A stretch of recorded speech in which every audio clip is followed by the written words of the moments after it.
მოგესალმებით. რამოდენიმე აქტუალურ კითხვას მინდა შევეხო, მაგალითად, არის თუ არა აუცილებელი მათემატიკის ცოდნა და ტექნიკური განათლება იმისთვის, რომ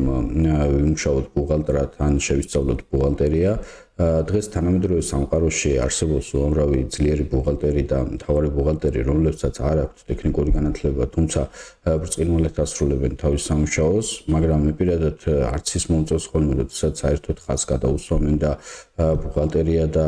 მათემატიკა ეგ ადრე იყო ჩოთქების სამყაროში და ეხლა მათემატიკა საერთოდ საჭირო არ არის. მოდით ვიყოთ გულწრფელები და ვაღიაროთ, რომ სფეროში, სადაც ყოველდღიურად რიცხვებთან, თანხებთან, ფორმულებთან, გამოთვლებთან გვაქვს შეხება, თუნდაც მინიმუმ მათემატიკის სიყვარული გარკვეულ უპირატესობას ქმნის, მაგრამ არ არის გადამწყვეტი. პირადად ჩემთვის მონდომება და შრომის მოყვარეობა უფრო დასაფასებელი არის და ჩემი დაკვირვებით უფრო აღწევენ ხოლმე შედეგს ასეთი ადამიანები, თუნდაც არ ქონდეს ტექნიკური განათლება, ვიდრე აი მათემატიკა კარგად იცოდეს, მაგრამ იყოს არმაცი, მუშაობა ეზარებოდეს, სიახლის გაცნობა ეზარებოდეს, სწავლა განათლება ეზარებოდეს და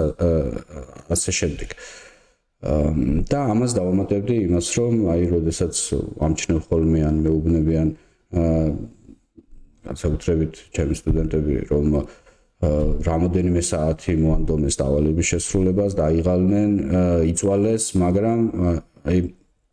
როდესაც ბოლოში გავიდნენ და ყველაფერი